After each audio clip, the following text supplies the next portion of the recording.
বলো যুবরাজকে আর সবাইকে বলো যে তুমি তোমার দুষ্কর্ম আর ষড়যন্ত্র দিয়ে কিভাবে লবকুশের মহান কাজকে আটকাতে চেষ্টা করেছিলে। বলছো না কেন? বলো, কেন চুপ করে আছো?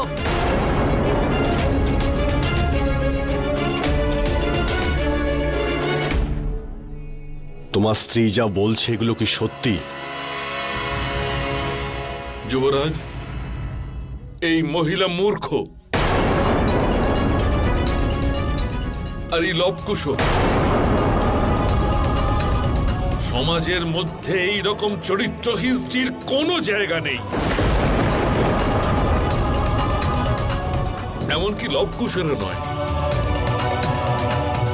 এর দুঃসাহসটা তো দেখুন, সীতার মতো একজন স্ত্রীকে সমাজে সম্মান দেওয়ার কথা বলছে।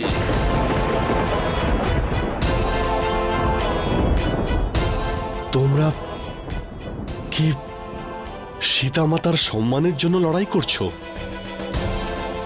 না যুবরাজ, এরা তো অযোধ্যার অসম্মানের জন্য লড়ছে। সেই অযোধ্যা যেখানে আদর্শই শেষ কথা, যেখানে এই রকম চরিত্রহীন স্ত্রীর জন্য কোনো জায়গা নেই। এই ধরনের স্ত্রীর পাপকে কিছুতেই ক্ষমা করা যায় না। সে যদি মহারানীও হয় তাও। সীতার মতো একজন চরিত্রহীন স্ত্রীকে এই নগর থেকে বহিষ্কার করা হয়েছিল।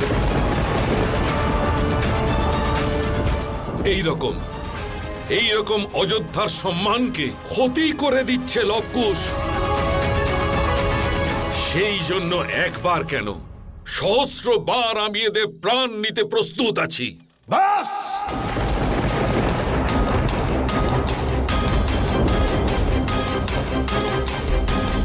তুমি তোমার মুখ বন্ধ করো।